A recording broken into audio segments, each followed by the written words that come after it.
Congress party के तमाम पदाधिकारी, कार्यकर्तागण और राष्ट्रीय लोकतांत्रिक पार्टी की पूरी टीम बड़े बड़े झंडे लगा के तो आसपास के गांव से पधारे मेरे छोटे भाई, आरएलपी का पूरा परिवार, कांग्रेस का पूरा परिवार, उपस्थित मातृशक्ति और छोटे भाइयों, मैं आज आपके बीच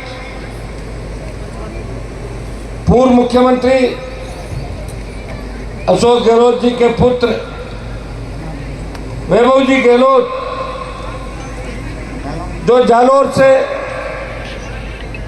चुनाव लड़ रहे लोकसभा का, उनके समर्थन में वोट की अपील करने आपके बीच आया हूं। भाइयों, ये आपके लिए भी नहीं, हम सबके लिए खुशी की बात है। अगर वैभव गहलोत को आप जिताते हो तो निश्चित रूप से जालोर को विकास के नए पंख लगेंगे। जालोर जिला तेजी से विकास के पथ पर आगे जाएगा और मैं विश्वास दिलाता हूं, जिस तरह का वातावरण देश के अंदर बन रहा है, इंडिया अलायंस सरकार के अंदर आ सकता है।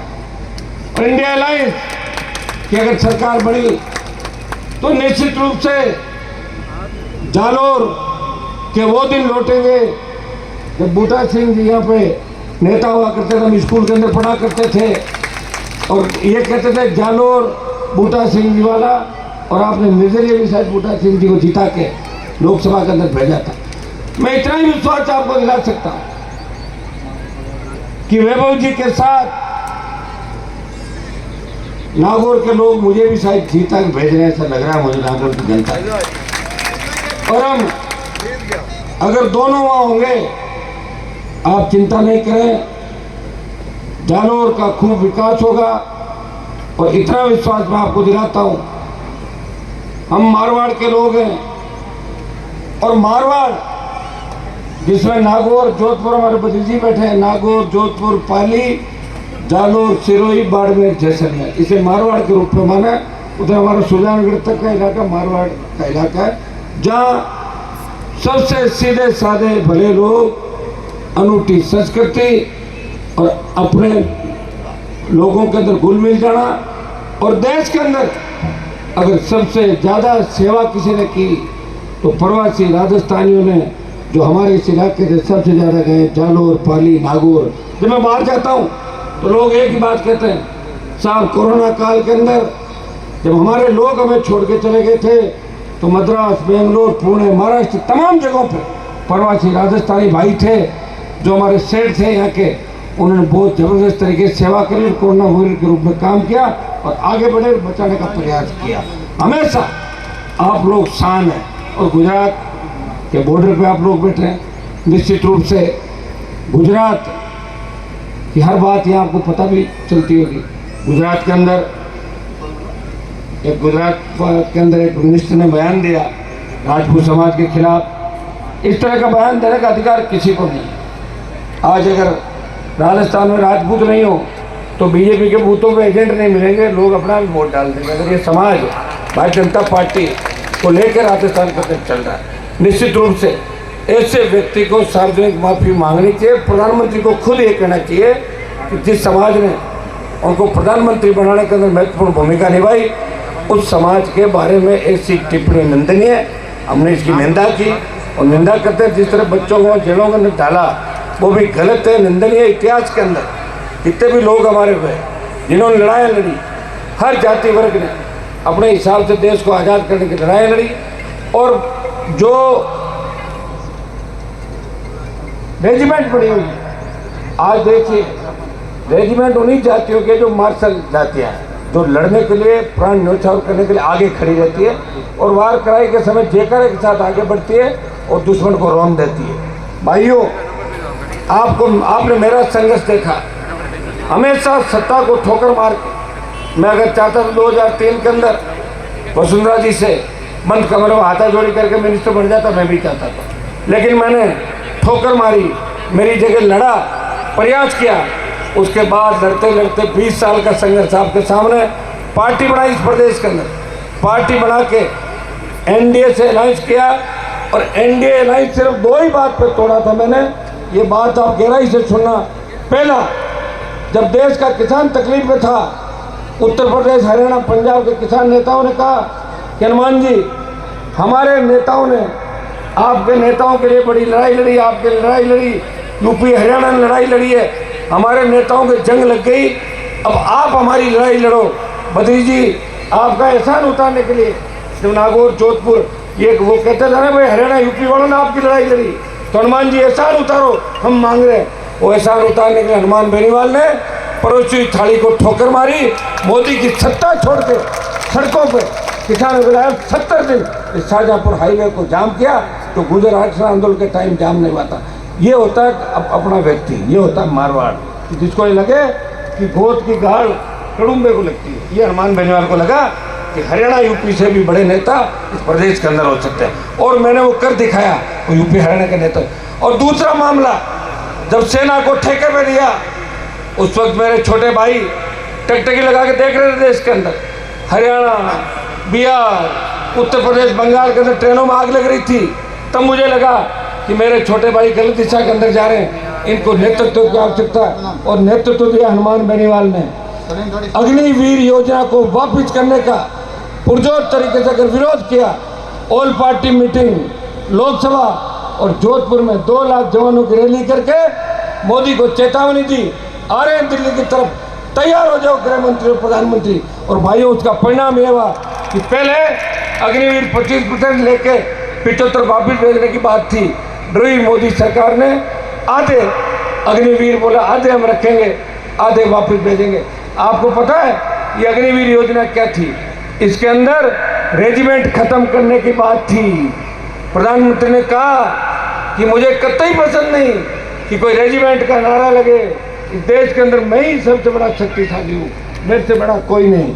और भाइयों बताओ, regiment, Jat regiment, Rajput regiment, Sikh regiment, जिनका इतिहास आप जानते हैं, 62, 65, 71 कारगिल लड़ाइयों के अंदर जिस तरह हमारे नौजवानों ने 20,000 फीट ऊंची पहाड़ियों पर 50 किलो गोला बारूद, AK-47, AK-56 लेके दुश्मन को मार गिराया, कितनी सादत है, हर गांव जिले के अंदर सादत थी। और प्रधानमंत्री को ये बात मंजूर नहीं, उन्होंने कहा कि सेना को ठेके पे दे दो, कि किसान मेरे काबू नहीं आए तो किसान के बेटों से बदला लूंगा। उस वक्त भी एक सांसद आपकी लड़ाई लड़ रहा था, एक सांसद एनडीए के अंदर है तो भी आपकी लड़ाई लड़ रहा था कि 2014 में जब अंतर्राष्ट्रीय बाजार के अंदर कच्चे तेल का मूल्य प्रति बैरल कम था, उस समय भाइयों पेट्रोल डीजल था 50-60 और अब हो गया 100 पार। इस महंगाई की मार से बचाने के लिए हमेशा पार्लियामेंट के अंदर आपके लिए लड़ता रहता था हनुमान बेनीवाल कि मेरे भाइयों को राहत दो, इस राजस्थान को विशेष राज्य का दर्जा दो, राजस्थान के जितने भी लंबित मुद्दे हैं, चाहे पंजाब गवर्नमेंट पानी रोक रही है, हरियाणा पानी रोक रहा है, राजस्थान के अंदर जितने भी हमारे मामले थे, चाहे लंपी का मामला हो, चाहे कोविड काल के अंदर जिस तरह राजस्थान के साथ सौतेला व्यवहार किया दिल्ली ने, योजनाएं हमें पैसा नहीं दिया, वेंटिलेटर नहीं दिए, ऑक्सीजन के अभाव के अंदर लोगों ने दम तोड़ा, उस वक्त भी एक आवाज आपको आ रही थी। हर वक्त लड़ता हुआ अगर आपको कोई दिखा तो जालौर से लेके चंबल के भीड़ और डूंगरपुर से लेके गंगानगर तक आपका भाई सर्व समाज के लड़ रहा था, आपको जोड़ने का काम कर रहा था, लड़ने का काम नहीं कर रहा था। ये प्रयास मैंने आपके सामने किया। भाइयों, आज बहुत बड़ी आवश्यकता है। जिस जालौर के अंदर मैं खड़ा हूँ, इस जालौर के अंदर बहुत बड़ी जो समस्या है, हमारे प्रवासी भाई सबसे बड़ी तादाद के अंदर गुजरात और साउथ महाराष्ट्र के अंदर रहते हैं। यहाँ जालौर में ट्रेन की सुविधा भीनमाल के अंदर हो, ट्रेन की सुविधा नहीं। अगर ट्रेन की सुविधा हो तो बहुत बड़ा आवाजाही और बहुत बड़ा विकास हो सकता है। हम प्रयास करेंगे कि जालौर जिले के अंदर रेल का नेटवर्क बढ़े। ये मैं आपको विश्वास दिलाता हूँ कि अगर वैभव गहलोत जी को जिता के आपने भेजा तो रेल का नेटवर्क बढ़ेगा। दूसरा, माई का पानी लाने की मांग लंबे समय से बीजेपी के लोग कह रहे थे। आपके पुराने सांसद हट्टे कट्टे लंबे चौड़े हुए, मैं जानता था देव जी, वो बात जरूर कभी कभार उठते थे, लेकिन पानी मुझे लगता है वो पानी लेके में आए होंगे कोई, और पानी लाते लाते खुद ही पानी पी गए वो लोग। तो भाइयों, माई का पानी यहाँ पर आए और ये MP आपको वापस आए नहीं थे इसके था, और एक अनार की बहुत बड़ी खेती यहाँ पे होती है। तो अनार का हमारा बेल्ट है, यहाँ प्रोसेसिंग इंडस्ट्री लगे। मैं आपको इतना ही भरोसा दिलाता हूँ कि प्रदेश के जवान किसान सर्व समाज इन सबको साथ लेके हम नए राजस्थान का निर्माण करेंगे।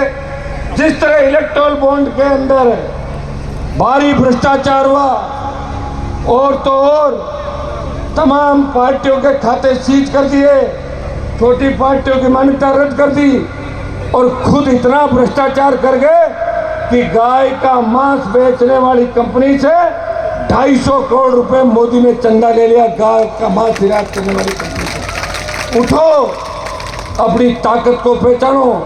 अब ये कह रहे थे कि हनुमान जी को ताकत याद दिलानी पड़ती है। मैं जालोर भीनमाल के मेरे भाइयों को उनकी ताकत याद दिलाने आया हूँ। मेरे अंदर तो ताकत है, लड़ रहा हूँ, लेकिन मैं अकेला लड़ाई नहीं लड़ पाऊंगा। इस बार लोकसभा के अंदर कुछ मजबूत योद्धा जिता के भेजें। भाई वैभव गहलोत को भेजें, जिनके पिताजी ने राजस्थान के अंदर गरीबों को बचाने का प्रयास किया। मैं एक बात हमेशा दिल्ली में कहता हूँ कि अमित शाह और मोदी ने 23 सरकारें गिराई, लेकिन अशोक गहलोत के ऊपर भगवान की कृपा है कि इनकी सरकार नहीं गिरा पाए और इन्होंने सरकार को रोक लिया। ये ईश्वर की कृपा होती है। उस समय तो मैं इनके साथ नहीं था, मैं बता दूँ, मैं बीच में था। एक बहुत बड़ी योजना चिरंजीवी। आज आम आदमी, गरीब आदमी, पहले चिंता होती थी कि उसका एक्सीडेंट हो गया, उसको दवाई कौन देगा। अब ये चिंता खत्म।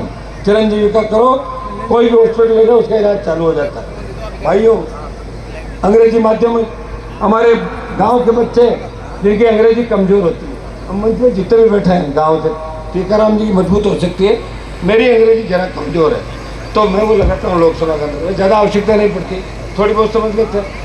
तो हमारी तो हिंदी भी अंग्रेजी ज़्यादा चिंता क्यों करते हो। लेकिन अंग्रेजी कमज़ोर होने का कारण है कि सरकारों ने ध्यान नहीं दिया कि गाँव के बच्चे इंग्लिश पढ़े। पहली बार गहलोत सरकार ने पहली क्लास से बच्चा इंग्लिश पढ़े, ऐसी व्यवस्था करके अंग्रेजी जो स्कूल खोले, जबरदस्त असर राजस्थान के अंदर पड़ा। और सबसे बड़ी OPS पेंशन जो योजना लागू की, इसकी पूरे देश के अंदर, और मुझे लग रहा है कि OPS ये देश के अंदर NDA को ले डूबेगा इस बार, कि जवान किसान और ये पेंशन और वन रैंक वन पेंशन, इससे देश के अंदर बहुत बड़ा बदलाव होगा। एक गहलोत सरकार के समय हमने सबसे बड़ी चीज देखी कि भेदभाव नहीं किया इन लोगों ने। मैंने वसुंधरा की सरकार भी देखी थी, मैं MLA था। एक डायरेक्ट एक कहा था कि इसके यहाँ काम नहीं होने चाहिए, बाकी 199, 198, 170 के होंगे। सुप्रीम कोर्ट, हाई कोर्ट तक हम लड़ते थे। इनकी सरकार की खासियत देखी कि बीजेपी के विधायकों के भी उतना ही सड़क, पानी, स्कूल, बिजली होगा जितना कांग्रेस के विधायक नहीं होगा। बड़े मन से काम किया, किसी का पीछा नहीं किया, और किसी ने अगर कोई बात कह भी दी तो उसको बर्बाद करने का काम नहीं किया। ये काम तो सिर्फ बीजेपी के लोग ही कर सकते हैं, जिनका एक सूत्री कार्यक्रम है कि येन केन प्रकरण सत्ता में कैसे आए। भाइयों, इस बार रोकना इनको, नहीं तो पूर्व वक्ताओं जो महेंद्र गहलोत जी ने हमारे बात कही कि नहीं तो चुनाव होगा, और हमारी वो कैंडिडेट थी नागौर वाली, वो तो संविधान के प्रति हाथ में लेके कह रही थी कि 400 पार, अब ये संविधान बदल देंगे। तो मैंने कहा, संविधान तेरे गांव में बना था क्या जो बदल देंगे? संविधान तो बाबा साहब ने बनाया था और आज़ादी से पहले बना था। संविधान कोई नहीं बदल सकता। उससे पहले कई लोगों के सर कट जाएंगे, कई लोग जान दे देंगे जिन्होंने इस देश को उन परिस्थितियों में आज़ाद कराया। आज तो बहुत मजबूत नेटवर्क है। जब हमारे क्रांतिकारी लड़ते थे वो भूखे पैसे लड़ते थे, आजकल तो मोबाइल सिस्टम सारा कुछ है। तो मोदी जी सोच रहे कि देश के अंदर हिटलर शाही चलेगी, तानाशाही चलेगी, वो कभी नहीं चलेगी। आप निश्चित रहें, आने वाला समय आपका है। भाइयों, आगे भी 2-3 सभाएं, मैं पुनः आपसे अपील करता हूं कि छोटे भाई वैभव गहलोत को भारी वोटों से आपको चुनाव जिताना है। सर्व समाज को, इस जालोर सिरोही के अंदर ट्राइबल भी भारी तादाद के अंदर है, देवासी समाज की बड़ी संख्या है, राजपूत समाज की बड़ी संख्या है, भूमिया राजपूत जो किसान हैं, बहुत मजबूत किसान हैं यहाँ के, उनकी बहुत बड़ी संख्या है। विचरोई, जाट, हमारे माली, ब्राह्मण, बढ़िया, दूसरी जो ओबीसी की जातियाँ, सुथार, कुमार, उन तमाम जातियों से सर्व समाज से अपील कर रहा हूँ कि जब देश पे संकट आता है तो सबको एक होना पड़ता है, और गांव पर संकट आता है तो प्रत्येक घर गांव को बचाने के लिए आगे निकलता है। मैं आह्वान करता हूँ कि ज़्यादा से ज़्यादा तादाद के अंदर भाई वैभव गहलोत को वोट देके लोकसभा के अंदर भेजें और मेरा मान सम्मान रखें। आपके जितने भी काम हैं हम कराएंगे, ये मैं विश्वास दिलाता हूँ। जो चोरियाँ इस इलाके के अंदर हुई है उन चोरियों को खुलवाएंगे। 4 चोरी एक ही दिन के पीड़ित बैठे हैं। मैं विश्वास दिलाता हूँ कि भजन सरकार के अंदर जो भजन मंडली काम कर रही है इसका इलाज भी करेंगे चुनाव के बाद, और दोबारा आपके बीच आएंगे। बहुत बहुत आपको धन्यवाद। जय हिंद।